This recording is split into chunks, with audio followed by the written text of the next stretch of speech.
takes too long, yeah, too long. I ain't got all weekend. We had a good run, yeah, good run, but the clock is ticking. I gotta move on, yeah, move on. I got things to do, all without you. Tell me how I can make this easier, yeah, guide me. I don't want you to get too hurt, there's no need for screams or shouts or ugly words, no. I'm done with getting hate from love, you see, love, you see, love. Baby, can we kill these butterflies? They live and then they die, and that's the way I like it. I just wanna move on with my life. I've loved you for a while, and that's the way I like it. All these butterflies gotta go. I just gotta be on my own. I've been loving you for too long. All these butterflies gotta go. I just gotta be on my own. I've been loving you for too long. Too long. Move on my own. I've been loving you for too long. I know you're eager to move on with us, but you know I never do the long-term stuff, so let go and hope for better luck next time, 'cause I'm done with time-consuming love, you see. Baby, can we kill these butterflies? They live and then they die, and that's the way I like it. I just wanna move on with my life. I've loved you for a while, and that's the way I like it. All these butterflies gotta go. I just gotta be on my own. I've been loving you for too long. All these butterflies gotta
Well, what the heck is going? Oh, they can hear you. They can't hear me. No, That's even funnier. I see you, man. I see what's going on, Sean. Well, anyways, I don't know if Sean is on right now, but I mean, hopefully y'all can hear me out and see what's going on. Welcome to a new episode of Generation Orange. They can hear me now. Uh, okay, cool. Thanks, Manny. Um, yeah, man. Was gone for 2 weeks. I'm sorry about that. Had some things going on at work, and then obviously had a personal issue to attend to. Actually, a wedding in Mexico that I had to attend. Which was Had to attend. I'm assuming there was alcohol involved. I'm assuming there was dancing involved. There was music. Probably a beautiful ceremony. I'm sure they had to. I'm sure they had to twist your arm real hard to go eat some really good quality Mexican wedding food. Look, the wife says you coming. The wife says I'm coming. So it's one of those things. So, but I mean, look, I had a great time, man. It was a great time. Shout out to my wife's cousin. You know who you are. And all that good stuff. Thank you for the invite. It was an amazing wedding. We had a great time. All that good stuff. And then obviously last Thursday, I had the Astros open. It was the opening day for the Astros, and I had to attend to that. Obviously because of what I do. Shout out to the Astros and everybody, over there, and all the stuff that they do, and all the events going around in East Downtown and downtown. It was a great time. But yeah, Sean, I know you've been holding it down. I saw that you were streaming the last couple of weeks. How was that? I don't want to talk about it. Everybody decided to ditch me. Shout out to Lil Julio for joining me for some gameplay a few weeks back. That was great. That was fantastic. Played a little Rocket League with him. And then I played Rocket League last week on stream as well. That was great fun. But it is wonderful to have you back. We already, I think, have more viewers tuned in right now than we did when I was solo. No, I'm just kidding. But man, you have missed quite the couple of weeks of Dynamo talk. We clearly have a lot to talk about since you've been gone. For sure. And of course, there's this MLS Apple thing going on as well that we got to talk about. And I am sure that people like C and Manny are going to have some questions for us throughout this episode, throughout the show. So let's just get to it, man. What is our first topic of the day? Yeah, man. You know what? No. First topic of the day. What is the poll of the day? Oh yeah, for sure. Okay, we both out of practice, so I got to keep it. Got to keep it flowing. I mean, I would have brought it up. So obviously, when I know ahead of time that we're gonna absolutely have a show, I usually have a poll question of the day for us, and obviously I knew we were gonna have a show because I was antsy and I was anticipating coming back. Because of other topics that we're talking about earlier in the week, and I'm excited about talking about these topics, right? But with that being said, the poll question of the day is: Dynamo have 6 points after 5 games played. Penalty kick master Ami Bassi is 100% for the spot, but Dynamo only have 1 goal from open play in 5 games, which is really bad. Who starts at the 9 versus the Galaxy this Saturday? I voted, by the way. Sebastien, Corey Bird, The Flash, or Thor. And with 70% of the votes, oddly enough, Sebastien Ferreira is your choice. What do you mean, oddly enough? That man should have been starting all along. Corey Bird is not the man. I don't care what Ben Olsen says about Sebastien Ferreira or Corey Bird. And I know you feel the same way. Have you seen that man run? Nobody runs like Corey Bird. Oh hell no! Yes, I've seen guys run like him before. Have some respect. I've seen guys run like him before, and their names are Memo Rodriguez and Tommy McNamara, and none of those guys are on the squad anymore. Man, so speaking of Memo, he's coming back this Saturday. What's up, Silos? What's up, man? Carlos every time. Man. Shout out to him. I'm going to say this. I agree with C because I had the same question when I read that poll question. I was like, do I answer it in who I expect to see start or who I want to see start? And I went with my heart. Who I wanted to see. Yeah, man. I mean, it's obviously one of those obviously polls that, depending on your mood when you read it, you can answer obviously the serious route, which for me, I've been harping about it since game 3, because obviously when they first put Corey Bird as a starter in game 2, I thought, I didn't know what was going on, so because I just thought, okay, maybe he got injured in practice or something. He got nicked up or something. So I was like, okay, cool. It's a one-off, whatever. Get Corey Bird in. Maybe he does something. Maybe he doesn't. Whatever. Obviously, he didn't do anything the second game, and it's been a constant thing for him. At least he's consistent. Consistently bad. I agree. Yeah. So I mean, obviously now we're in the fourth game in a row in the Corey Bird era. And it's still nothing's going on. So, obviously it's a little bit annoying from where I'm sitting at as far as being a Dynamo supporter, because like I mentioned, yes, look, the Dynamo won the 2 games at home. They've been at home, they've lost the 3 games on the road, right? You can say, oh man, that's typical Dynamo. Dynamo lose on the road. We're holding it down here at home. But realistically speaking, dude, if it wasn't for all these penalties that we've been receiving for whatever odd reason, and they've been legit penalties, right? But like, we could easily just have maybe just one point at this moment right now. We could have none. Realistically, we could have 0 points. Look, yeah. There's very easily we could have 0 points up to this point. The fact that we have 6 points, it's just one of those things where like, I'm going to take it, obviously, as a fan, we're going to take the wins as they come and whenever we can get them. But if I'm being realistic and if I'm being honest and true to myself, which I like to be in my life, because, there's nobody going to be truthful to me other than me, more truthful than me to myself. I'm at the point where like, these 6 points are fake. Those 2 wins, while yes, they were exciting and I'm happy we got them, like very honestly, it could have been 2 losses at home. My opinion of Benny Ball, or whatever we want to call it right now at this moment, is we're looking for penalties. We're looking to be, we're looking for the opportunity to fall down in the box and get a penalty opportunity from Bassi. And look, shout out to Bassi. Look, this generation of soccer players, for some reason, penalty taking has become a lot more difficult. Obviously you can chop it up to analytics and obviously having more information to the goalkeeper of how shooters hit the ball and which way they go and all this stuff. You have all this information, but Bassi has gone up there 3 times, knocked it out 3 times, and he seems very comfortable doing it. So shout out to that. It's always good to know that you have a capable penalty taker at any time available to you when you need it. But with that being said, 1 goal in open play in 5 games.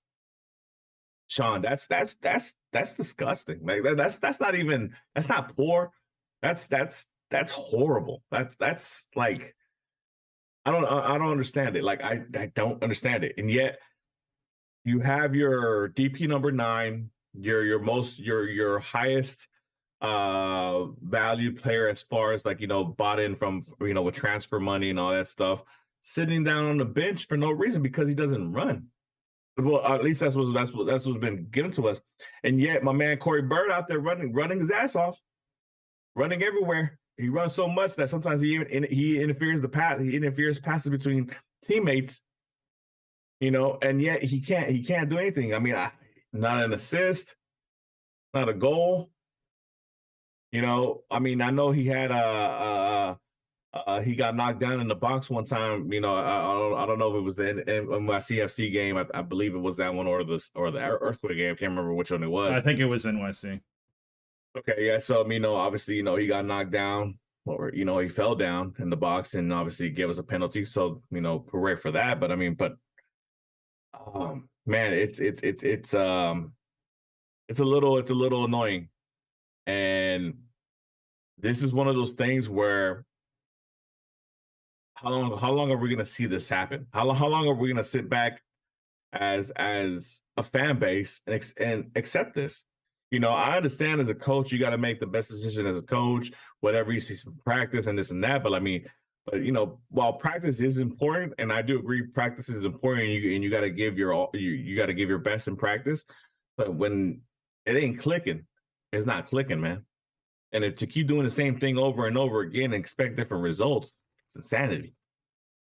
Yeah. Yeah, I think it's telling that we've had this same almost exact conversation about a year ago. Maybe a few months later in the season, but roughly the same conversation, just not about a DP, but about another player who was the most creative player on the squad, who was riding the bench for literally the entire year up until like mid-season when for no reason for no reason. It was coach's decision every time. It was coach's decision. We were told the guy wasn't fit. That was the line that was put out there. The guy wasn't fit. Quintero wasn't fit at the time. We were told that, oh, Quintero's not really putting in the effort at practice. Quintero this, Quintero that. Okay, whatever. Like fine. Okay, I get it. But I think there comes a point that you as a coach, you have to put your damn ego aside, and you got to say this player, technically speaking, is better from technical capability at creating chances than this other guy who can run. Look, if I wanted a damn sprinter on the squad or a damn marathon runner, go get one. That's fine. Go get one. But right now, we don't have that guy. And Corey Bird is not the guy to score goals for us. And if he's not going to be the guy to score goals and he's in the position to score goals, you got to have somebody else there. And if we don't have that guy in the roster, you need to go find it. You need to go find him wherever he may be. But for now, we got to do something different. I mean, it's just not. Look, you could say it's working because because they need time to adapt and I know. Just hear me out. They need time to adapt, or it's just that Corey's not really a number 9. Okay, again, I think that speaks to the reason why he shouldn't be starting there to begin with. They don't really have the right pieces at the wing. Okay, again, why are we playing the 4-3-3? I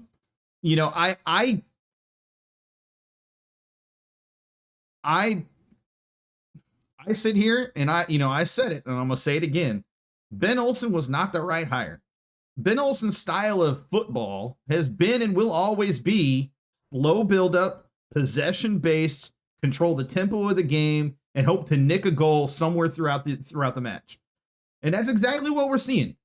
6 weeks into the season, that's exactly what we've seen in every match. We want to play slow. We are one of the slowest build-up teams in the entire league, if not the slowest. Like what's funny about the fact that you're talking about build-up play. This last game against San Jose, right? It's the first game that I was able to sit down and watch on TV, right? And actually have time to actually watch and analyze, to observe and analyze. Yes, sir. Yeah, exactly. Dude, that game was so horrible. I mean, from both sides, but with that being said, all these opportunities were there for the Dynamo to score. And San Jose has had the same opportunities as well to score on us, because we were just as bad as San Jose. And penalties. Like that's what they're looking for. Dude, we're 5 games in, we scored 5 goals. Like, we're gonna average a goal a game. If we're lucky. If we're lucky, and that you can't win, you can't compete in this league or any league, as a matter of fact, trying to win every game 1-0. Here's what happens. Hold on, I'm gonna piggyback on that. Here's what happens when you play this Benny ball style of soccer. Teams are gonna know after a certain time that this is what your approach is. Like, at this point, teams know this is how you're gonna play. You're gonna play slow, and they're gonna have time to, read your offensive, your attack approach. Like, it's not gonna be a fast, counter attack or fast bite in the attack. It's gonna take time. It's gonna be a slow buildup. So teams are just gonna start playing you a lot more lackadaisical. Like, they're not gonna put in the full effort. And why this is important is, right now at the end of matches, you've had the advantage of, guys are not as tired. They haven't had to work as hard defensively. Yeah. They've got cover. It's easy. But at some point, we're going to get to that heat of the summer. At some point, you're going to hit that Houston heat and humidity. It's going to be a different ball game out there, because your guys are going to be dog tired. And I feel like, looking at the way that Ben Olsen is approaching the game, I feel like, and I don't know if you feel the same way, but I feel like this was like, we had these conversations when Owen Coyle was head coach. Like, in terms of slow build up and play, not a strong attacking team. We're going to be strong defensively. We're going to be a possession team. We're trying to make possession work. We're going to, and all of this. And I feel like all of the work that was done to improve the attack in the last 3 seasons, like, where is any payoff for that? We've had zero payoff for that time and that effort that was put in. Like, it feels like, and I know people are like, well, yeah, we're rebuilding. Well, that's fine. But we've also been rebuilding for 10 plus seasons. At some point, we got to stop rebuilding and start moving forward. But this is, I'll answer something like that as well. Like, I mean, yes, we're rebuilding. Look, I'm not naive. I know that this team is not, like, the goal is to make the playoffs, right?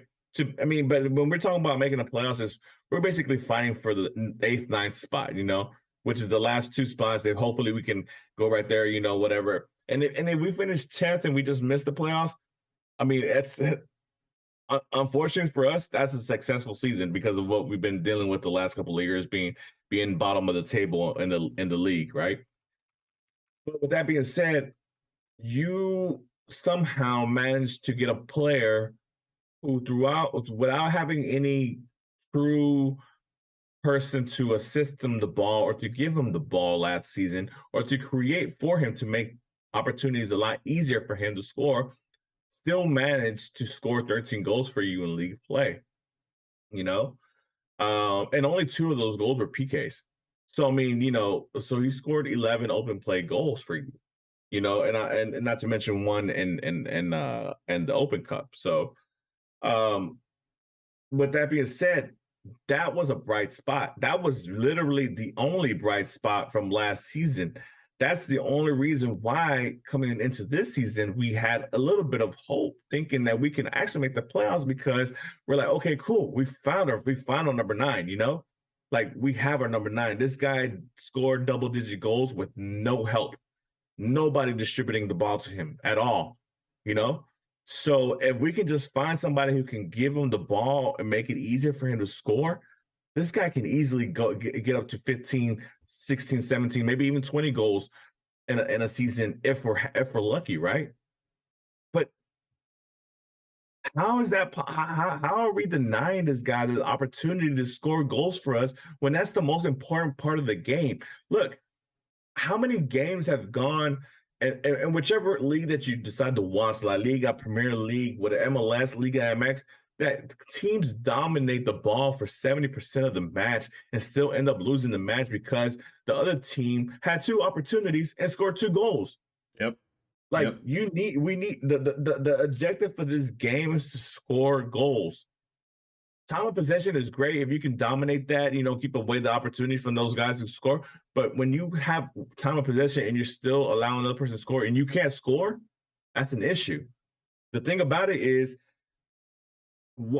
if I'm an opposing coach, I'm pressing the Dynamo the first 20 minutes of every match I'm going up against them because I know as soon as if I can score that first goal in the match, I already have the upper hand because I know you don't have the capabilities or players or offensive mind to go up and attack and come back, make a comeback. So I mean, with that being said, it's like, so what do we do? What are we doing here? And teams also, they're going to start playing to nick a goal off you instead of, they're not going to worry about. Some teams are just going to be perfectly content to sit back and let you build up for the entire match, and then they're going to go and they're going to be the one to nick the goal off you at the, in the end of the match. They're going to be the one to score that goal.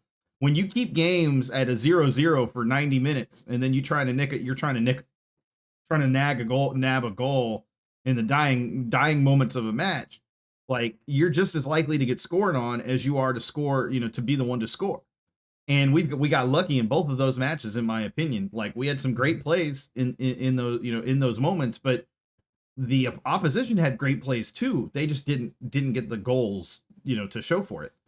But yeah, I'm with you. I agree with you. Like, I have concerns watching this style of play and going, this is what we're going to be stuck with for this season.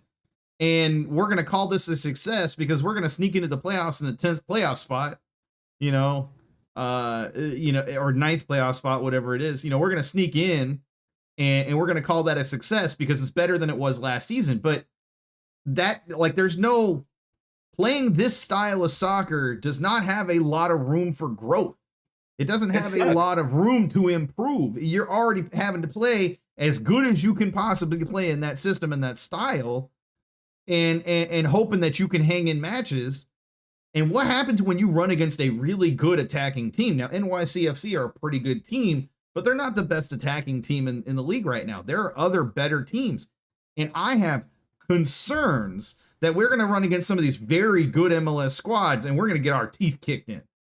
Bro. And I don't want that. NYCFC had a 50% turnover as far as players. So, I mean, they're on the same page right now. I mean, and they've been a contending team. They were MLS champions 2 years ago, right?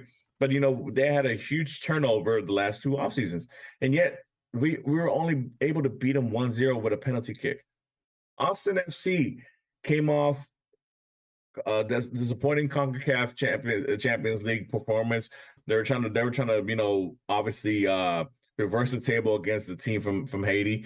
And they went all out on that, and yet we only managed to beat them 2-0 because of a penalty kick, and they had and the one open play goal that Herrera scored, but they had their opportunities. A tired team had their opportunities, and like I said, that like very easily we could have 0 points to 1 point at this junction, at this time period, but luckily for Ben Olsen and the coaching staff and the front office, the team were able to win the match against Austin, the home opener, and then obviously go back-to-back against NYCFC. But I mean, dude, I don't have no confidence in against the Galaxy. I mean, look. Let's be real.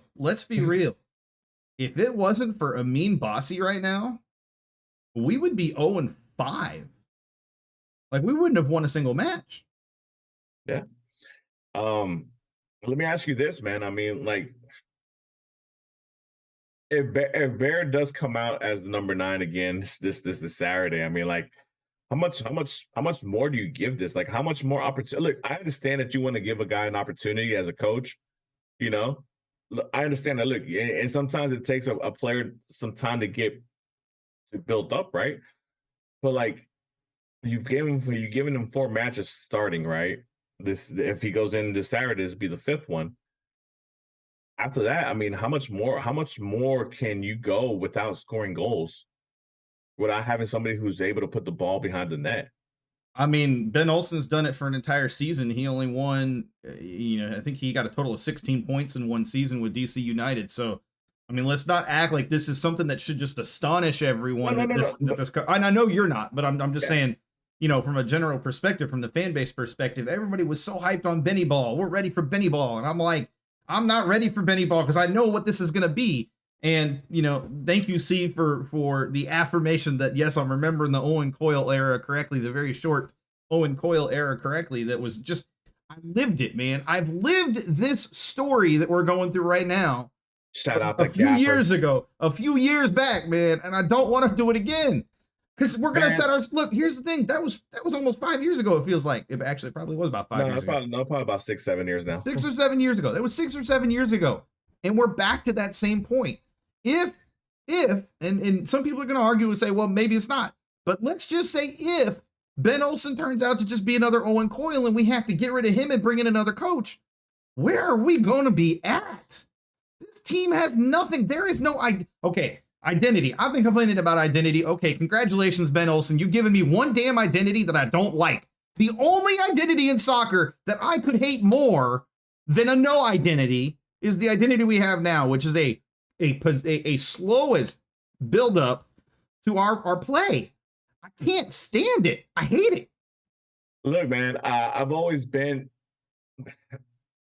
I as a fan of soccer, as a fan of any professional sports team, right? It's not always going to be highs. Your team's not always going to win championships. Your team's not always going to be the best. You're going to have ups and downs, right? And as a supporter, obviously in football, when you're having the lows, that you just don't jump off the bandwagon, right? That's kind of one of those things as a supporter you don't do. But I can deal with, okay, we're rebuilding this and that, but show me something attractive on the pitch. There's a way to play football, and there's a way to drain the life out of your fan base watching football. Look, I mean, dude, the opening game against Austin FC, right? it was supposedly sell out, but I mean, at least, okay, let's say it was 15, 16,000 people, right? And then you go to the next week's game against NYSC FC, and like, dude, there was literally nobody there. Literally nobody there. And good thing, too, to be honest, in my opinion, because they would have saw a sorry brand of soccer being played on the pitch, even though, yeah, they got the 1-0 win, but damn, that shit was sorry. That's a snoozer, bro. It was sorry. You know, and then you watch this San Jose Dynamo game, and the only reason I'm like into it is because of all the mistakes both teams are making and how easily each team is giving up the ball. But yet nobody can score unless, you know, like the game was three goals and it was 3 penalties. Like that's ridiculous, you know? But I mean, either we're gonna win, or either we're gonna win shitty, or we're gonna lose and have an attractive brand of soccer, man. I mean, but like, if we're gonna win like this, I mean, we need to start being better, because I mean, obviously we're not doing it, man. Because I mean, if we were really gonna be winning the way that I guess Ben Olsen is trying to win, that San Jose Earthquake game should have been an easy win, easy W for the guys. But man, they look just as bad, if not worse.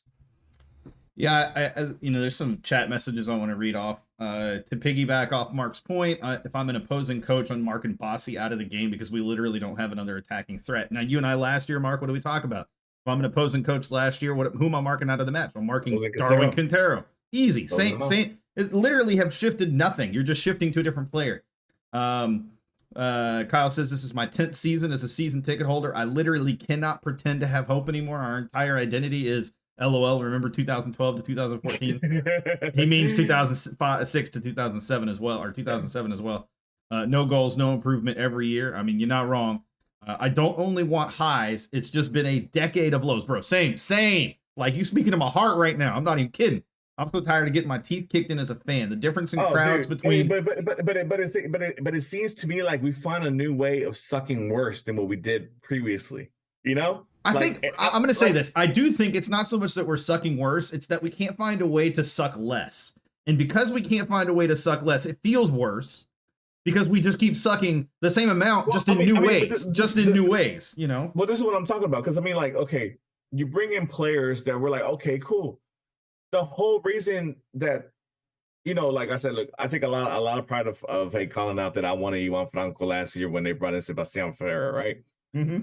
But the whole reason that you bring him this season is for the simple fact that was the reason why I wanted him last season, because he had chemistry and familiarity with Sebastien Ferreira, who's your highest paid player, well, who's your highest invested player that you brought into this club in franchise history. So why would you not bring in somebody that has chemistry with him already, who has a lot of familiarity with him, and bring them in and link them up together? Okay, you didn't do it last year, you did it this year. Great. I'm thinking, okay, great, cool. They're investing in somebody who knows how to play with him, who's going to help him hopefully increase the goals and do all that, right?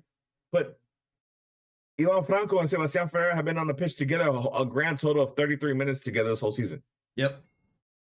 Like how, like, that boggles the mind. The reason Franco should have been brought in was for the reason to set up Ferreira and help him out on the offensive side. Where is that? You're gonna tell me after one game when he started, you're gonna cut him off and be like, nah, this ain't gonna work, and yet you're gonna go around and give Barrett four games of running around like a chicken with his head cut off, doing nothing, and you're gonna be like, yeah, that's fine, we'll give him some more time. Like, that doesn't make sense to me, you know. And then you bring in another player like Bossy, who, you know, up to this point he's shown out. I mean, you know, he has he scored the penalty goals, right? But he has nobody to give the ball to for him for them to score an open play. Yep. So yeah, Bossy can be a great distributor, a great passer, a great creator, but once he makes that final pass, he doesn't have anybody who can finish the play. So what's the whole point? What's the whole point? It doesn't make sense to me. And I don't know. I feel like I'm being trolled by the Dynamo coaching staff or front office. Bruh, same. I'm like, all right, come on. I don't know. If this Impractical is Jokers, all right, y'all can come out of the closet now. Y'all can say, y'all can get, gotcha, I gotcha. Like, come on. Come on, literally, man. Like, okay, like I said, game 2, when he started, I understood, okay, cool, something must have happened, whatever. He must have got nicked up. Cool, right, whatever, right? Game 3, I was like, oh, okay, it might be something that, teams don't want to announce too many things, so something must have happened, whatever, blah, blah, okay, whatever. But game 4, I was like, yo, my man, what's going on? Like, hey, where's Sebas? Why is he sitting on the bench? And yet this, okay, look, like the Tab Quintero thing, obviously Tab got in over his head and he put his ego before the team, right? And Quintero to a certain point, he had a little bit of reasoning to do whatever he did, and there's a reason for him to be benched or whatever. But when you tell me the only reason that Sebas, your DP number 9 is being sat down because he doesn't run, that's the only reason why he's not playing. That doesn't make sense to me. That's stupid. That is dumb as shit. Like, I mean, with all due respect to Ben Olsen and the coaching staff, that's whack. That's weak. That's weak. So I like this question, and I want to pose it to you. Do you think, Jake asked, do you think Pat Onstad needs to be put on notice in order for us to want to be hungrier than ever and get players that actually want to play for the crest? Let me ask you something real quick. Jake, and thank you for the question, Jake. Shout out to you. But like, if the Dynamo were at 0 points at this moment, do you think there would be pressure on Ben Olsen right now? If they were at 0? Oh yeah, there would have to be some pressure if they hadn't won those 2 matches at home. But what kind of pressure? I mean, like, so okay, so this is what I'm heading at. Like, so like, let's say after 10 games, like Jake mentioned, right? Mm-hmm. If after 10 games, let's say the Dynamo only have, let's say 9 points, somewhere between 8 to 12 points, right? After 10 games, out of a possible 30, you only have 10 points or 10 to 12 points. That's real weak.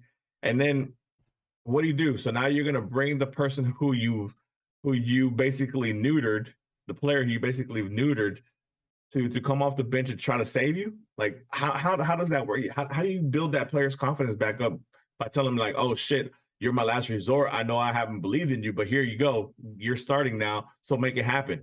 Show us that you can, that was wrong. Like, that doesn't make no sense either. So as far as pressure, like, dude, Ben is making Paulo look like a fucking genius. No, I wouldn't go that far. Come on now. I mean, look. At this it feels like it because you're in it. At this point last year, the Dynamo went into Miami and won 3-0, 4-0 on the road, and that game was amazing. And I was like, oh shit, something's I'm talking about at this point. Yeah. So I'm like, yo, but man, and the thing about, like I said, you said it and I said it, when they hired Ben Olsen, I wasn't excited about it. No, neither of us were. You definitely wasn't excited about it, because the thing is, at best, he's mediocre. At best. Yes, he left in the U.S. Open Cup trophy. Yeah, okay, great. So did Wilmer Cabrera. Bring back Wilmer. I'd rather deal with that. Because at least he had an attractive brand of football where we ran and scored and whatever. Now we couldn't defend for today. You gotta think as a coach, he's at least available. He's still coaching RTV. Come on, the man could be had easily. we couldn't defend to save our lives, but shit, we scored a lot of goals. At least we were entertaining. This ain't entertaining shit. If I want to watch paint dry, I'm gonna go paint my damn house. Come on. Exactly. Come on. But the thing I'm trying to say here is, it's I know it's 5 games, and I know those are the vast majority of the fan base is gonna be like, come on, you got to give him an opportunity and this and that. And I understand that, and I'm not denying that. And look, at the end of the day, the season could end, and the Dynamo are gonna be the playoffs, and they might have, whoever. We don't know the end to the script, right? We don't know the ending to the story. But at this moment right now, I'm not confident about it. I have no reason to feel confident about it. I have no reason to have faith in it. I have no reason to trust the process or to trust that whatever they're trying to brew up is going to work. I mean, it's a simple thing of we came in already skeptical because of our opinion on Ben Olsen as a hire to begin with, and nothing he has done to this point has made me a believer that Ben Olsen is the right guy. And in this position, after this many coaches, after this bad of a front office in terms of general management and player acquisition and player development and all that, I have to see something. And what I've seen so far is Amin Bassi and everybody else. And that's it. That's literally it. I'll ask you another question here, Sean. As much as I love Brooklyn Reigns, why the hell was he my starting? Why was he starting on wing? Why? I don't think he was starting on the wing. He was starting. Yeah, he was starting the wing. Oh. He was this past game. He was starting the wing. You know, why? I mean, don't get me wrong. Look, I love Brooklyn Reigns. I want him to get all the minutes that he can on the pitch. I want to see him grow, and I want to see him to develop to be that true, youth player that comes out of the Dynamo, whatever this and that. Like, but why is he my starting winger?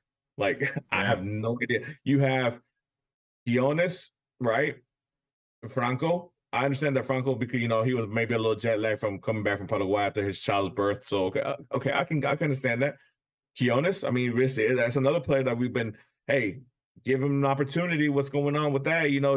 He's one of these young South Americans you keep bringing in, and yet you don't give these guys opportunities. You keep bringing them in, and you make it sound like, oh, we found a real top prospect here, but yet you don't give them opportunities. So what's going on with that? Like, why wasn't Quiones given the opportunity? Or if you didn't have anybody who you're comfortable enough to put on the wing, why did you go with a 4-3-3? Why didn't you go to a 4-2-2? I mean, a 4-4-2. I mean, change it up. I mean, you gotta if you don't have the personnel available to run what you usually run, you gotta adjust. That's the whole part of being a coach. You make adjustments when you need to. You change formations when you don't have the players available to do what you normally do. So, just to throw Brooklyn out there, just to throw him out there because he's one of the people that us as a fan base is really rooting for. That's just like a cheap. That's that. When you go see an artist in a concert and they shout out the city they're in, that's cheap round of applause. It's a cheap pop. That's what we call it, cheap pop. So that's all that was. Like, what was the whole point of that? Corey Bird could have been the winger, and you could have put Sebas at the 9. Why didn't you do that? I'm about to say something, and I mean this, and this hurts me to say. I genuinely right now am missing Memo Rodriguez. I'm surprised you didn't do a spit take right there, because boy, that was set up for one perfectly. He's back Saturday. You'll see him. You'll see him soon. It ain't like that. And, hat trick Memo. Oh, keep that in mind. Hat trick Memo. Screw you. It ain't happening, bro. It ain't happening. Sean is drunk. I have had there is, I guarantee you this is just water. I have not had any alcohol. Oh, man. The reason I say I'm missing Memo is Memo on the wing was better than what we've seen in a couple of these matches so far. Yeah, but that's what I'm saying, Sean. Like, look, think about it. You had Corey Bird, who had a whole season and a half of the Dynamo play on the wing, and you didn't have, and you put a young youth player who's been playing defensive mid for most of the part during this whole time that he's been with us on the wing. Doesn't make no sense.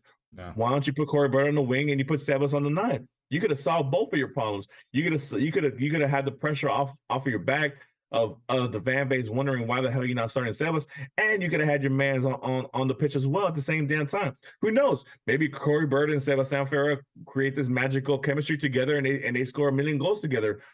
But that opportunity wasn't given, so we will never know. I mean, like, so let me make it worse. Not that I need to, but let me make it worse. Let's just remember the Dynamo had every opportunity to sign Latif Blessing last season or to trade for him. Every opportunity. You let Memo walk for free. You think that LAFC wouldn't have at least taken Memo for half a season?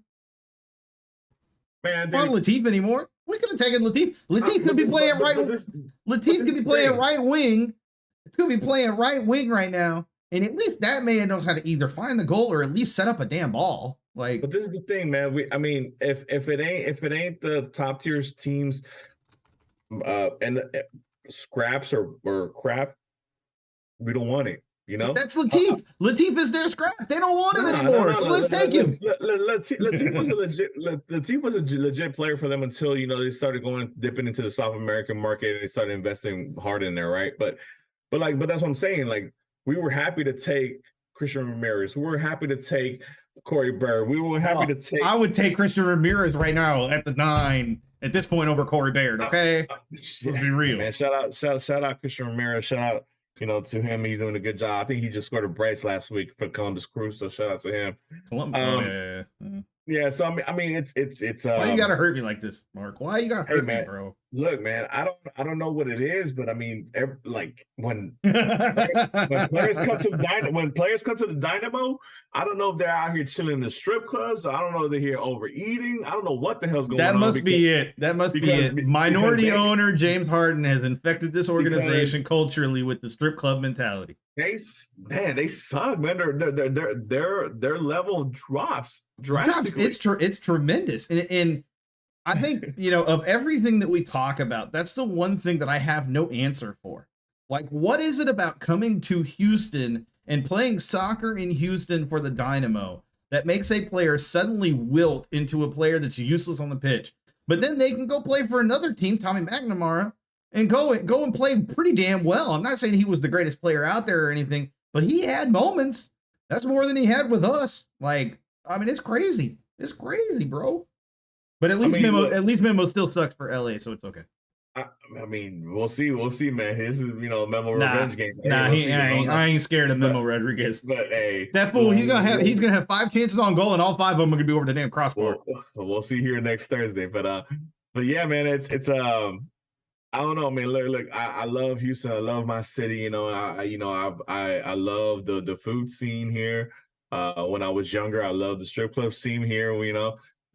So I mean, yeah, I know we have a lot to offer as far as culture and stuff like that around here in the city. And look, we want you to enjoy the culture here in the city. We want to be known as a cultural city, so that way international players want to come and play for the Dynamo. But damn, man, is it that affecting to the whole point where you lose like 50% of your talents on the pitch? Because like I don't understand it. But like I don't want to keep rambling on this. As far as the thing, I mean, anything else you want to add as far as like I want to talk about the thing Kyle just pointed out about our disgusting downtown. I don't know if you saw this. Mayor of not mayor, but like somebody was a governor of Connecticut or something like that. He was down here for the Final Four, and when UConn won, he said he took a walk around downtown Houston, and he was like, "This is such a disgusting city. There's nothing to see or do." And first of all, we're not a walking town, so learn your cities. Second of all, like Houston is like the same size city as your entire state plus some. Yeah, Connecticut can fit in this entire city, which is absurd. So like I don't know what you're talking about, bro. I mean, no, look, downtown has some places, but you got to know where to go. And bro, to Mark's point, to Mark's point, you have to understand the culture you're getting into if you're going to be downtown. Go ahead. Look, I've been to downtowns in a lot of international cities around the world. Oh, there's some dumps, man. There's some dumps. Look, I've been in Madrid, downtown Madrid, whatever downtown you want to. It's crap. Been in New York, Times Square, all that glitz and glamour. It looks great when you're looking at a movie or whatever, but when you're actually there, it's dirty as fuck. Buenos Aires in Argentina. I mean, it's beautiful. All that stuff right there, but dirty as shit. I was in Mexico City last week. Oh, that place. We don't talk about that. Beautiful city, cultural, all that, but dirty as fuck too. Like, so I don't know what you're talking about.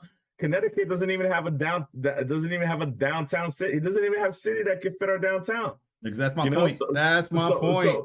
So I mean, with that being said, I mean, Connecticut can whatever. Only thing I know about Connecticut is Bristol, and that's because of ESPN. So I mean, Connecticut, whatever. Shout out to the UConn Huskies for winning again. It is what it is. But with that being said, I mean, anything you want to recap over the game from last week before we move on, or? No, man, we've beat that one into the ground. I mean, absolutely beat it into the ground. Yeah, man. So, the last topic before before everything, we want to talk about the Apple TV deal, so we'll keep that to the end. But I mean, let's talk about the game upcoming here this Saturday. The We got predictions and stuff to do. Just reminding you. Yeah. So the Memo Rodriguez Derby. Obviously LA Galaxy's coming in. Obviously one of the top tier clubs. I expect the stadium to be, halfway decent, obviously, but obviously it'd be because of the Chicharito, Hector Herrera thing. So I expect a lot of El Tri fans, Mexican national team fans and stuff like that. So, but whatever, as long as the stadium is full and it's packed out, that's always a great scene to see. So I'm bringing like 20 people myself. So I mean, it's gonna be a nice little look out there. But I mean, your thoughts on LA Galaxy, who they're not the LA Galaxy that we're accustomed to or that we know. They're not winning right now. They're not doing really well. I mean, that could be an advantage for us, or it could be a disadvantage because obviously the Dynamo are gonna Dynamo, and who knows. Chicharito is expected to play. Some people are saying that he's actually going to maybe start the game and come back. Who knows? We'll see. But I mean, what do you think, Sean? What are your thoughts on Galaxy Dynamo this upcoming Saturday? Do you think we'll see Sebas start? Is it going to be Corey Bird part 5 now, or maybe Thor comes out there somehow? Man, I wish we would get a Thor sighting because, man, I mean, the kid proved it last season that he's got the capability. He just needs chances. He just needs opportunity. He has the will. And he needs minutes. He needs minutes. And he's willing to run. He's willing to run. We see him run. He doesn't run as well as Baird, though. I mean, to be fair, nobody on this planet runs better than Baird, apparently. Oh, yeah, it's true. Baird forever. Usain Bolt, he got nothing. He got nothing on Corey Bird. Touche. Free Thor. For real, bro. Man, I kind of had a feeling that LA Galaxy were going to be kind of ho-hum this year. Like I wasn't expecting, had no expectation or thought that they would be blowing matches out of the water. Like they would be just dominating. Nothing they did in the offseason said that to me. So I'm not really surprised to see them struggling. They come into a team that has, undefeated at home currently, winning streak at home, call it what you will, but a team that's playing super, super slow. And they got some fast people on their squad, and they have a pretty good midfield at times. Now, at times is important because their midfield have also been known to screw the pooch on a couple of occasions. So, we have opportunities to exploit, but with our team, the way that Benny Ball is, I don't know if exploitation is our forte. So. I think what I'm trying to say here is I don't know what to make of this game. If I had to put my rubber stamp on what I expect to happen, I'm going to call this a 1-1 draw. I think Bossy gets another PK goal. And I don't think Memo scores. I think somebody else on LA scores. I don't know who, but I think somebody else scores for LA. Maybe Puig if he's available. And it's funny. Galaxy obviously are always kind of top heavy with their stars. From the past. Players like Beckham, Donovan. Zlatan. Obviously now with Chicharito and Ricky Puig. But it's interesting. But I have more confidence in the LA Galaxy turning it around more than I do with the Dynamo. Mm-hmm. And that's sad to say because LA Galaxy are forever going to be like that older brother, I guess, or that older stepbrother that that we hate to have, but it is what it is. Yeah, man, I don't know. It's kind of hard to predict this game because obviously both teams come in kind of weary and just kind of not really connecting on all cylinders. Obviously, I think Galaxy have a DP spot open. There's rumors out there that trying to maybe bring in a player of high caliber, which I wouldn't doubt it because it is LA and that's what they're known for. So who knows who they might bring in. But whether that happens or not, obviously it doesn't affect this upcoming game this Saturday. But I don't know, man. I would love to say with all confidence and with all hope that the Dynamo can continue this winning streak at home to at least have that that ray of light shining through this cloudy weather that, where, hey, at least we're doing well at home and actually winning games and getting points that type of way. But I don't know, and that sucks because, like I said, the Galaxy are not that good of a team at this moment. Yeah. So I would think, hey, the team being at home, sleeping in their own beds, being able to do what they do, that they would come in here and dominate and win the game. I just don't have that confidence in me to say No. that. I don't have that faith. Like I said, the Austin game was crazy, but I think the atmosphere was crazy because it was home opener, It was the home opener. We had been drinking like for 4 hours prior, Yes, sir. Yes, sir. and all that stuff. So, and then obviously, you're going against Aston. So, I mean, it's like, to beat them anytime, it's a great time. But then the New York CFC game, such a downer, man. Nobody was there. There was no crowd. The game sucked. The game was horrible, and you only won because of a penalty. So, which Dynamo team are we getting? Right, but that feels like that's the question. And here's what I think scares me, not about this match in particular, but something I just remembered that I wanted to talk about today. We just signed a center back. That's great. Yeah. That's cool. Is he going to play 9? Because, I mean, like, you've surrendered a few goals. You haven't surrendered that many goals. But yet you're going to sign a center back before you sign your number 9. Like, and it's clear that coach doesn't think Sebas is the guy. So then, like, I'm not going to talk about it very long, but, like, are we going to play a 5-3-2 or something? Like, what's the plan here? What's the, again, forming an identity? Are we gonna be the park the bus team? Like, is that going to be the new MO? We're going to play 10 defenders on the pitch and just not concede a goal ever? The fact that we're talking about 5 defenders in MLS, that's just horrible. It's so horrible. That's oh my God. Like, I know, I know some of y'all follow me on Twitter and y'all saw how I was talking to people on Twitter who were bringing up playing 5 at the back and this and that. Like, dude, that's the fact that you have, and there's no disrespect to MLS. I know the league is growing and the talent's improving, stuff like that. But I mean, dude, if you, any league, if you're playing 5 in the back, and especially at home, if you're gonna play 5 in the back at home, like what are you telling us as a fan base? You have nobody. Like, that's what you're telling me. Like, like, are you expecting us to believe that you're gonna clean sheet the rest of the year? Okay, so but what about the goals? Where's the offense coming from? I mean, look, I'm excited about the center back they signed. I mean, he seems like a good player with some obviously good pedigree and good clubs that he's been at. I mean, he's an ex-Celtic player, so he's known how to win and all that good stuff and whatever. But that doesn't that our immediate need is goals. Like, where are the goals coming from? We need to score goals. If anything, I'm trying to focus more on the offense and push more people up. Like, I man, dude, I don't know. That might be the straw that breaks my back if I see a 5-man back line. And I would not. I'm gonna be honest. I would not put it past Ben Olsen.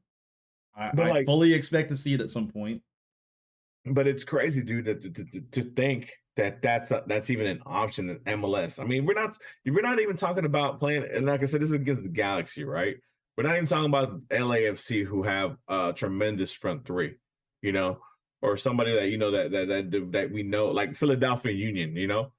We're not trying to get Philadelphia Union might come in and put 10 on us this year. As last year they put 6 in us. They might put 10 this year. Who knows? But it's just crazy. It's crazy. I don't know. I don't want to talk about it. But but I had to bring it up, right? We had to talk about it on the show. It is a thing that happened. Like I said, my prediction for the match 1-1. I think is a fair prediction. I'm gonna go 2-1 Galaxy. Oh, that hurts. That hurts. First loss at home to LA. But is it a reach? 2-1 Galaxy, and I think Memo does. I don't know. Memo gets one. He either assists or scores one of the goals. Hoping it's just assist. That's all I'm hoping for. It's just an assist. No I mean, goals. No goals. No goals. I don't want any goals from Memo. None. I got a standing bet I got to hold up to. Dude, Memo hat trick, dude. Oh, is that your bold prediction? Memo hat trick? Is that your bold prediction? Bold prediction. Oh, dude, man. Memo brace, because I said 2-1. So Memo brace. All right. C says, have Galaxy even won a game this season? I don't think they have. I think they've either drawn or lost. And that's the thing. Like, you have a team that is winless coming into your home, your stadium, and yet we're really reluctant to really put them in front and say, like, Dynamo are going to win this match. Like, you said 1-1, so you didn't even give them the win. No, I don't believe we're going to win. I don't. Yes, I have no faith. Look, and it's not that I have no faith in these players. I have no faith in our coach. I just don't. Yeah. It's a shame. Hold up. I didn't give my bold prediction now. Hold on. Go ahead. So I said Amin Bossi's going to get his PK goal again. Amin Bossi is he's gonna run over to Memo's wife and he's gonna give her a kiss and it's gonna be a sweet moment. Just a couple kisses on the cheek. He's gonna piss Memo off. Memo's gonna get a red card. It's gonna be great. It's gonna be great. Oh man, come on, it's gonna be great. Man, shout out Bossi and these PKs, man. Because I mean, look, I've never again. If it wasn't for Bossi right now, this team would be really, really, really bad. Shit. Honestly, I've never seen anything like it. I mean, to be honest, I'm just happy for the fact that the refs are calling PKs for the Dynamo, not against the Dynamo. That has been the craziest thing ever. Like, what? We're getting PK calls? Hold up. Yeah, but I mean, unfortunately, they're not really helping us as far as the results. But I mean, here we are. But anyways. So evil Jake, I got a question for you. Both of y'all are predicting 2-1 Dynamo over the Galaxy. All right, cool. Who's scoring them goals? Because right now, it's Amin Bossi or bust. Like, ain't nobody else scoring goals. I guess technically, if you want to count I said my bold prediction is Memo brace, right? Yeah. I think an even bolder prediction would be Corey Bird goal. Getting a goal? Just in one the run goal. of play. In the run of play. What any kind of way. Like as Bossi says, here, take the PK so you can score a goal and he misses it. Nah. If Bird is scoring a goal, Bird is running into the ball accidentally. Like that is he's doing I don't know if you remember the crotch goal. He's doing the crotch goal. So you remember when the last 5 games when Kenny Bundy took over and Corey Bird had that one amazing game? We're like, oh shit, Corey Bird is back, baby. Oh, dude, what happened? What happened, man? I think can we bring back? Can Kenny come back? Look, at the end of the season, Kenny will be coach at this rate. Don't worry. Like, Benny ain't going to be around much longer after that. I don't need him at the end of the season. I need him right now. Anyways. Yeah, man. Shout out Kenny Bundy and Dynamo Dose. Evil says Jake says Bird brace. Oh, my. That's Jake, a bold as hell prediction. Jake. You said you're at work, but I think he's smoking something at work, bro. Like, we're gonna have to call his boss and report his ass. Nah. Jake went into the evidence room and picked out a little something from the evidence room, and that's not Jake. That's not Jake. Evil says Bossi and Sebas off the bench with the goals. That's Beans. You don't know soccer. You're not allowed to predict. Man, look, man. By the way, Beans is the guy that I played Rocket League with. Oh, he's my twos partner when we play Rocket League. Shout out Beans, man. Shout out. Appreciate you giving. I really wish he would stream because when we play, usually we play pretty good. Let's not talk about the last time we played. That was pretty bad. We played what was that, Wednesday or no Tuesday, and it was ugly. It was ugly. Anyways, Kenny can coach the Dynamo in the USOC in the Open Cup. Yeah, we'll see. So I know a couple people are asking about the dash. We want to give the ladies love. I know there's a no, not yet. Hold on. There's one more thing we need to talk Dynamo, and I'm glad Evil brought it up inadvertently. The Dynamo get drawn into the Southeast group in U.S. Open Cup with the Miami FC, Inter Miami, and Tampa Bay Rowdies, while Atlanta United get drawn into the South group with Nashville, Birmingham, San Antonio. Chattanooga, I don't know, Kentucky. I don't remember. There's a couple other teams I can't remember, but they're all like central. Like, how did we end up in the Southeast group and Atlanta end up in the South group? Like, I think it's one of those things where I think they're trying to mix it around so the teams can go to different places, because I know last year we had like El Paso, San Antonio, we had somebody else. I can't remember who. Oh, Sporting Kansas City. Oh, they're in the South. Austin and Frisco are both in the South group with Atlanta. Yeah, so I mean, but it's all good. Look, I'm excited for it. I mean, like, it's our best. It's our best chance to lift hardware this season. That's for damn sure. Hopefully, I mean, shit. Can you verify that Kenny Bunny's going to coach the USOC? No, game? He can't. He cannot verify that. Evil does not have any line on that. All right, so let's talk Dash. We got 30 minutes left. Let's talk Dash. Dash. I mean, coming off a 2-1 win. Let's go. So I mean, somebody's out there doing good things. If I'm not mistaken, hold up. If I'm not mistaken, the Houston Dash are currently undefeated. They are. I think they have not lost. 1 win and 1 tie. I think one draw to open the season, and a win. That was on the road, I believe. Win on the road. Yeah, against Chicago Red Star, I think. Yeah. So shout out to the ladies. I think there was something mentioned as far as Maria Sanchez and Diana Ordonez being the first pair of Mexican teammates to score in an NWSL game. So shout out to the ladies, and speaking of hell of a get by the Dash, by the way, to get Ordonez. Incredible shout out to her. And speaking of Mexican national team players, there is going to be a friendly between the national team of Mexico versus the Dash. The FMF. I believe it's the 11th of April, if I'm not mistaken, a Tuesday, if I'm not mistaken as well. I know Jake will correct me on the chat. But it's a good look for the girls. I mean, obviously, the Dash have had great players come in through here the last couple of years, and now that the Dash are actually winning and they're a winning program and trying to build on what they did last year off of their first appearance in the playoffs, it's great to see. Obviously 2 games out to still, 2 games in. It's really early in the season, but I'm excited for the ladies and see what they're going to do this season. Sean, I mean, what do you think for the Dash ladies and for this matchup against Mexico? I was asking the question. I didn't get a chance to see on the chat. Is Maria Sanchez playing for both? What, like, is she doing a half with Dash, half with Mexico? I think she's playing the whole match for Mexico. Is she? Okay. It's a friendly, so I don't know how many players are necessarily going to give everything in the match. Yeah. D Maria. Wrong player. No. Diana. I know what he meant. It was a joke. Diana Ordonez and Maria Sanchez. Yeah, I mean, D getting a hat trick. What's up, Andres? Damn, he's just going out there with it all.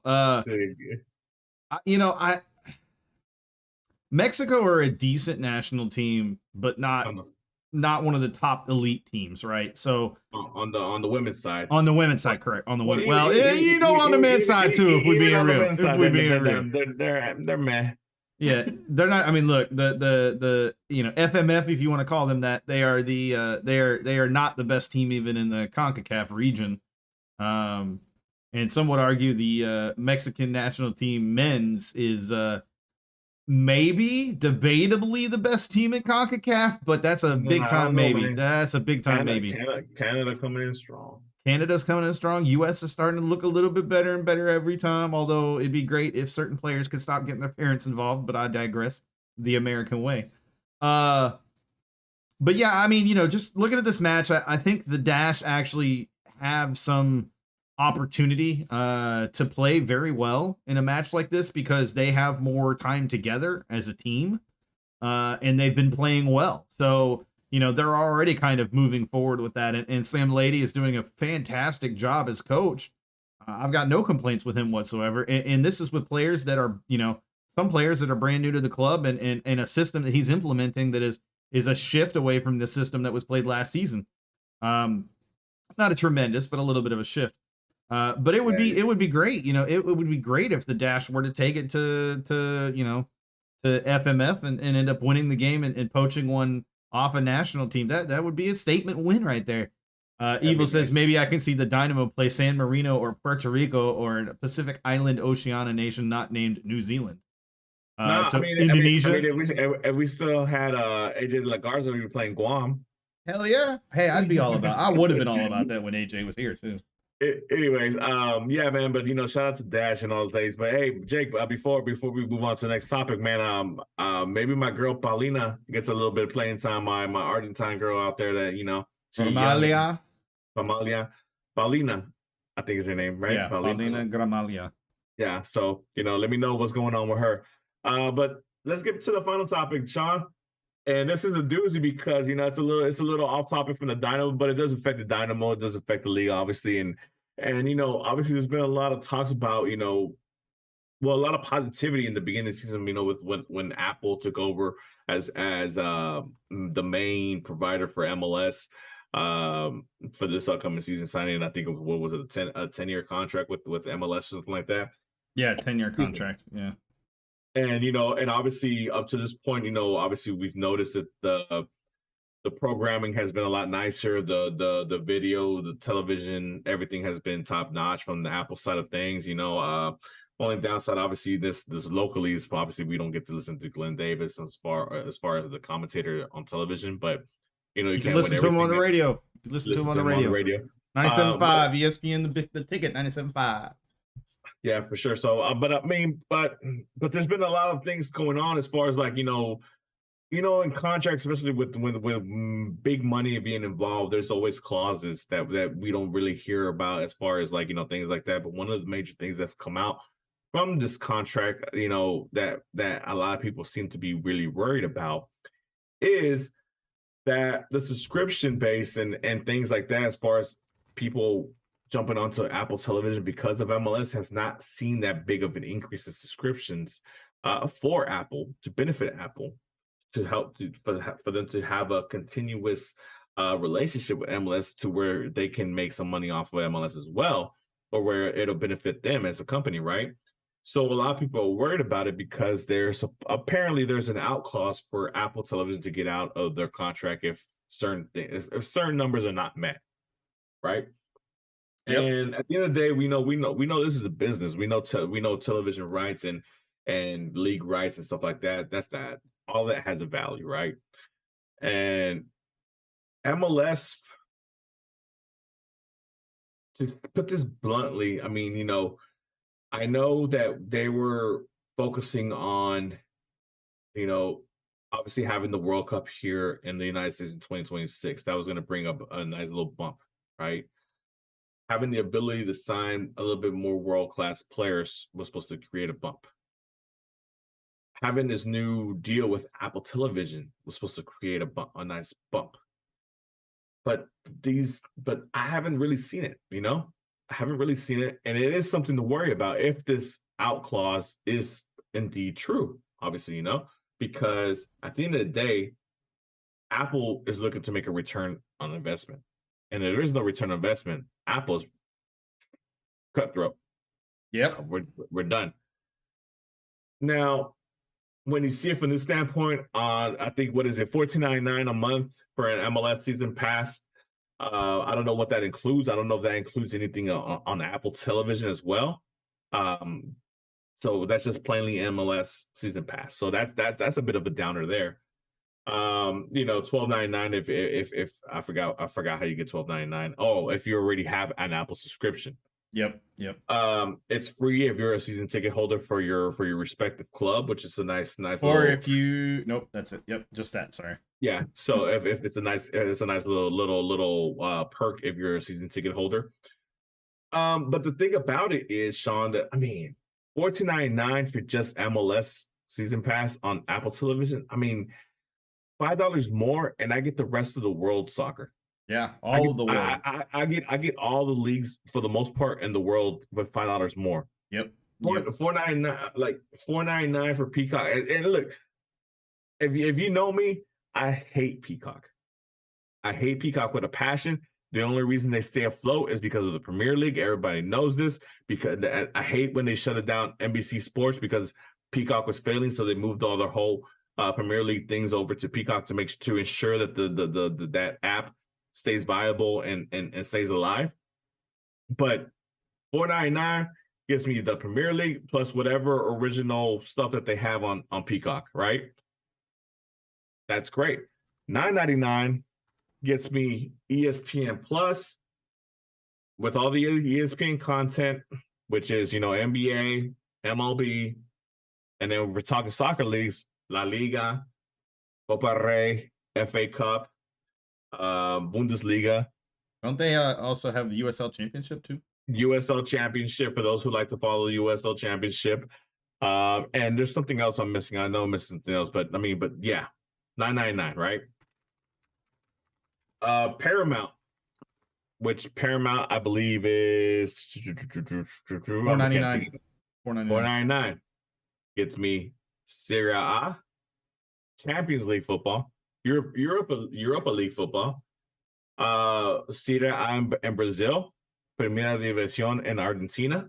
Don't forget that spot, Scottish Premier League. That's important. Scottish Premier League, So you're basically telling me $20 worth of and 3 apps, I get all the world soccer, and you expect me to pay $15 for MLS. Yep. So you can kind of see the discrepancy there, and as far as willing to want to pay that, because at the end of the day, Sean, I mean, hold on, before you're good. I'm holding my thought. If I'm a season ticket holder and I get this for free, or let's say I'm already an Apple subscriber and I support the clubs I want to go see, I'm missing half of the matches for the most part because I'm at the stadium watching the game. That's one thing. And then on top of that, it's like, sorry, keep going. Even when MLS was available to me on Fox and ESPN, aside from watching, if it was a really big game, did you watch anybody else? I don't remember watching MLS playoffs for a while. I watched the final because of the star power, and it ended up being an amazing game. But other than that, I will say I do occasionally consume additional matches, but it's pretty rare, and that was only because they were on TV. Now that they're on a streaming service, I don't really know. I'm not going to. I will when the playoffs get here. But again, it's not going to be every match. It's only going to be key matches that I feel like are worth me watching. I think you've hit the nail on the head, and it was something I called out, early on too. When this deal was announced, how much are Apple going to charge for this, on a monthly basis? How much is the annual going to be? And it's important because you have to understand how much are MLS fans going to be willing to pay for it. Well, an MLS fan probably is a season ticket holder of a team, and if they're just a casual fan, why are they going to want to pay for it? They're not going, especially not at $15 a month. There's no way. $15 a month, I just go to a game. Exactly. Pretty much. I mean, But what I'm saying is, there's really no benefit for it. Like I said, no. The value proposition outside of a fan of MLS is not there. Period. No, and it's not going to grow the way they thought it was going to grow because you're not offering anything else with that Apple subscription. Like I said, look, you support Tottenham, I support Arsenal, right? Whether, as much as I hate to mention Peacock and anything that's associated with Peacock, I'm going to put down those $5 and I'm going to watch Peacock and I'm going to watch my Arsenal games, right? Yeah. But not only that, look, I get to watch whatever other crap they have on that stupid app, Yep. Whatever else is on, they give me everything else that comes with the app, right? Same thing with ESPN Plus. Look, I get to watch Barcelona. I get to watch, Bayern Munich. I get to watch, the English teams when they're in the FA Cup, Carabao Cup, all that stuff, right? But even if it's not soccer season, I get to watch MLB. I get to watch NBA. I get to watch whatever other sports that they carry. And that's not even to mention if I didn't bundle it on that Disney bundle. Then now you're talking about I get the Disney Plus and the Hulu. Yep. Let me tell you, I use the heck out of that bundle. I have absolutely got my money's worth. I do too. So I mean, and then we cross over to Paramount. Not only do you get all those soccer leagues and Champions League, which is obviously the greatest tournament game and for clubs or whatever. You get Yellowstone, you get your SpongeBob, you get your Nickelodeon, you get your CBS programming. That's Star Trek, in case you don't know. Star Trek, you know, all that stuff. You get your Beavis and Butthead, you know, whatever, Yes, all that stuff. Like you get something that comes along with not just wanting, you know, soccer. So like if you're telling me I'm paying $15 and I get MLS season pass plus the Apple content, which is like, look, Apple has some great shows. Ted Lasso, the one with Jennifer Aniston and them girls. I can't remember the name of it right now. Oh, The Morning Show. They got some great movies on there as well. But I'm not getting that with my $15. Yeah, you know, and just to throw a little bit of more sprinkle on top of this cupcake. If you're a T-Mobile member, I got my shit for free. You know, Apple TV, yeah. So I mean, you know, so I'm not even paying. Yep. So I mean, like, so I don't know where it makes sense for Apple TV. You know, I understand where it makes sense for MLS. Yes, I understand how it makes sense for MLS. Oh yeah, they're getting paid a lot of money. Yeah, but I don't understand how it makes sense for Apple TV, because not only are they paying for original content, they're paying commentators to be at every game. They're paying for equipment people to be there at those games, camera people to be at those games. They're doing original shows, original content for the league. There's a lot of money invested in this. Well, Apple's not paying the broadcasting cost in terms of the personnel and the equipment. That's being that bill in particular is being foot by MLS right now. Oh, okay. MLS is the one footing the bill for the initial upfront cost. But here's the thing, and I'm going to ask this just because I'm curious, because you kind of have hinted at this without even bringing it up. But if MLS season pass and Apple TV Plus were packaged together in, say, a $20 tier, would you be willing to pay $20 for those two if you weren't already a season ticket holder, but you were still a fan of the Dynamo? I mean, it would be more attractive. It would be, right? It would definitely be more attractive. So now I'm gonna ask another question, and not. I kind of expected that would be the case, and that's why I'm like cutting it off, because that conversation I think is a pretty simple answer. I don't think there's anybody that'd be like, oh hell no, $20 too much. At this point, like, we're all paying $15-$20 for streaming services. But before you go on, like, when you think of Apple TV, what's their number one show? Ted Lasso, baby. A soccer show. A show based off soccer. Look, the marketing writes itself. And you don't even get that included. Nope. Look, Ted Lasso has done more marketing for the Premier League and for Wrexham this season than he's done for MLS. Crazy amount. There's a disconnect between the marketing team and the product team that is in charge of Apple TV and the MLS season pass. There's just a disconnect there. And it's a shame, because as someone in product, in terms of product management, like, I see where all these connections could happen and where you could have some really cool things to happen. So now, okay, no, go ahead. No, I was gonna say this just to go off based off the marketing. Like, you know, if you polled the whole country right now, Wrexham would probably be the number one. Would probably be one of the top loved clubs in this country. And possibly above any club and MLS. You know. And the reason why, because of the Hollywood story, the Hollywood connection, you know, the story back about them, whatever this and that. But like, you're talking about two Hollywood owners, right? How many famous people do we have owning these MLS clubs or being part owners or whatever kind of connection they have to them? But we don't hear about any of them because MLS doesn't allow that. This is what's wrong with the league, and this is what I mentioned. While you get all these investments from Apple, from expansion fees, from whatever else, all these other sponsors, MLS have yet to invest in themselves and allow themselves to be an actual league, and understand that when you do that, there might be flaws, there might be cons, and there might be a possibility of the league folding. Yeah, I understand that, and that's happened before, and I understand why it's such a great risk and why you might not want to do that, because you have a lot of billionaires' monies in this pot.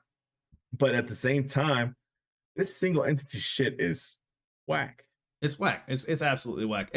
There's going to be a time very soon, it feels like, that single entity structure is going to have to fold, and it's going to be on MLS clubs to take over. The league is capped. The league is capped right now. Yeah, It's reached the ceiling to where it's going to get to. Look, the league is banking. Well, I'm not saying banking because I don't know how realistic this is now, but the only saving grace that they have right now is Messi joining this league. And even that, I mean, it's not going to be a permanent boost in viewership. But regardless, if Messi comes over here, they become a little bit more globalized, and they can sell rights to different countries at a much premier price. So even if you're not making the money here locally, as far as nationwide here, globally, you're going to get out there. MLS needs to globalize themselves, and they're not allowing themselves to because, let's say, for example, like the Dynamo can't go out during preseason, go to Central America or go to South America and go schedule games by themselves out there. Do this? Nah, they gotta do some little bullshit thing in Tulsa or whatever, or go do some little thing in Mexico, whatever that they try to do behind closed doors. But that was just scrimmages. That was it. Yeah. You know, like, how do you think these clubs from Wrexham, a 5th division club in England, is gonna come over in the summer to play Manchester United in the United States, Chelsea in the United States, and they're going to make a shit ton of money off of that revenue and take it back over across the pond back to Wales and upgrade the whole facilities and everything else and be able to sign better players. But yet your own teams in this league can't do that. Yep. There's something that's been bugging me at the back of my mind, and that is we've seen all of these leagues go to, and a lot of the broadcast rights for sporting events going to these streaming bundles, but there's one in particular that I haven't seen what the plan is yet. I haven't been able to figure it out, but at some point FIFA's going to come knocking on that door where they're going to want some sort of streaming partnership, because that's where the money is. It's not on TV. It is absolutely in a streaming partnership right now. And people are going to pay it globally without a doubt. Look, it's the World Cup. You know people are going to pay for it. So who are they going to partner with? And I'm wondering if maybe this kind of slow buildup, I'm just hear me out when I say this. Maybe this slow buildup is actually that Apple is planning to make a run at the World Cup and see if they can get the World Cup rights. I know you're shaking your head no. But corporate wise, you have to think, if there's a corporation out there right now that actually has the money to be able to make a run at the World Cup broadcasting rights for streaming, it would be a corporation like Apple. And, you say no, but I mean, they've done the World Series. Well, no. I'm not saying no to them trying to get streaming revenue. Look, if you could separate the revenue streams, whether, like, let's say radio stream, television stream, streaming revenue, whatever. I'm sorry, radio revenue, TV revenue, streaming revenue. Yep. Now you have 3 different streams of revenue for the same product, right? You've diversified your product offering. So you diversify your portfolio. So yeah, I'm sure that there's going to be hey, Apple, do you want to invest, or Amazon or whoever, right? But that's not going to take FIFA away from the television aspect. It's not going to take them away from No. I'm not saying that they're not going to be on TV. What I'm saying is, though, there are going to be plenty of people that are going to be willing to pony up $10-15 a month, or even there's going to be some that be willing to do $20 a month for that short bit of the World Cup. But look at the product though that you're getting. Yeah, I know. You're getting world-class soccer from the world's best players. 100% yes. 100% yes. As opposed to, a league that, respectfully speaking, is probably at top 15 league in the world, maybe, I mean, valuation-wise, MLS is supposedly top 5 in the world. But that's money. That's just capitalism. I know. But it's important. It is important because that money talks if you use it right. That's not to say MLS. That's not to say MLS is, as to your earlier point. But it is to say that money talks. If MLS is making the money and really truly valued at the level that they are, then why aren't we seeing that increase in quality and that increase in terms of the desire to come here? We see it with some of the lesser players, but where are those players that are going to really move the needle for every team? not it's just not just the 5 or 6 every year that come over. No, I got you. But see, this is what I'm talking about. This is what I'm saying to where MLS needs to take off the training wheels. Agreed, 100% agreed. Yeah. And allow themselves to compete, to actually compete. If they really want to make a run at being one of the top 5 leagues in the world, yep, they have to take off the training wheels and allow these clubs to be free of the whole single entity thing, and allow themselves to be over there and to go out there and make decisions on their own as a for their own financial being and own well-being as far as clubs, and be able to go out there and sign top players. Look, how many players did we speak about from last season, off season? We're like, man, there's a whole bunch of world-class players that are going to come off contract. They're going to be available for free, and it would be nice if the Dynamo can grab one or two, whatever this and that, right? Yep. But they can't, because DP mechanisms, salary cap, all these different thresholds that are holding the league back.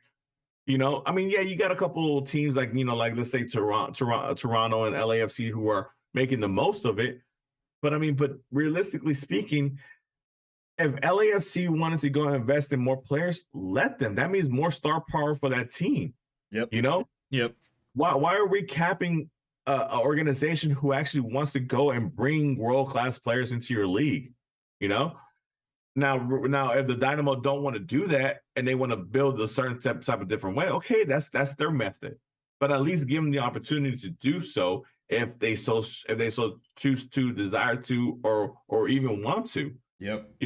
Agreed. Because the fact of the matter is, like, trying to find these little diamonds in the rough in Central America, South America, that's cool. That's great. But at the end of the day, if we're trying to move the needle and we're trying to get this league to be competitive top to bottom, we need to bring as much talent to this side to this side of the world as possible. And we're not, and we can't attract that type of player because we only allow 3 spots per team. And yep. and on top of that, you got to eliminate half of those teams because let's throw out Luis Suarez. If I'm Luis Suarez, I don't want to go to no damn Colorado Rapids. Yeah, I ain't trying to, I'm not trying to be over there. But I can't go to LAFC because all 3 spots are done. I can't go to Galaxy because all 3 spots are gone. I can't go to Miami because all 3 spots are gone. I can't go to NYCFC because all 3 spots are gone. So like you're capping your premier clubs from doing anything because of these mechanisms you hold, because of fear of clubs bankroll. I mean, these are businesses. Look, NBA, MLB, NFL, all those clubs, all those teams, those are 30 separate businesses. If the Rockets were to go bankrupt tomorrow, that does not affect the NBA. That's just ran wrong by whoever the owner is. Yep. Now they'll find a different owner, they'll sell it, and they'll help that team come back from whatever they need to, or they'll relocate. If a team or club becomes mismanaged, the league has to do what it has to step in and do whatever they have to do for that team. Fine, that's understandable. But you have to allow the team to run themselves as their own business, as their own entity. I think to kind of close off this point and realistically probably just about close off this episode, if you will. I think you've hit the nail on the head, right? MLS has operated for so long in this structure that they're going to protect the smaller teams from themselves, that now you've limited the bigger teams from being able to expand who they are and expand their opportunities beyond MLS at this point. Like you've in order to allow the worst teams to not fail, you've limited the success capability of the top teams. You've prevented any further success. And I'm not talking about doing stupid decisions and trying to compete with Saudi money. I'm not talking about here going offering Messi $400 million a year like the team in Saudi Arabia is, or like the team Cristiano Ronaldo's on right now did with the $250 million per year deal. I'm not talking about that. I'm talking about being fiscally responsible as your own club, as your own entity, knowing that, hey, imagine if the Dynamo had to rely on just on themselves, right? That they had to really focus on match day experience, bringing in people. The reason the Dynamo don't care. Look, the Dynamo, yeah, it'd be great for them to sell out the stadium every weekend, week out. But they don't care. Realistically, if they do, great. That means just extra money. If they don't, it's all good. I'm getting money from the expansion fees from the next 5 owners that try to buy a MLS franchise. I'm getting sponsorship money from Body Armor and Adidas and Apple Television and all our premier partnership sponsors or whatever. That they don't have to worry about the match day experience. It's not like a Premier League club who's run under a small town owner or just the person who has money in that city, where they like, hey, I need the support of the community. I need you to come into the matches. I need you to buy merch. I need you to buy, sodas and refreshments and all this stuff, because if you want me to reinvest in this club, I need y'all help too, because I can't just do it by myself. There's no risk in this. Yep, 100%. Well, it is that time, folks. Time to shut her down for the evening, for the week. But we will be back next week, 7:30 p.m. Thursday night. As always, guys, hold it down. Let's go Dynamo.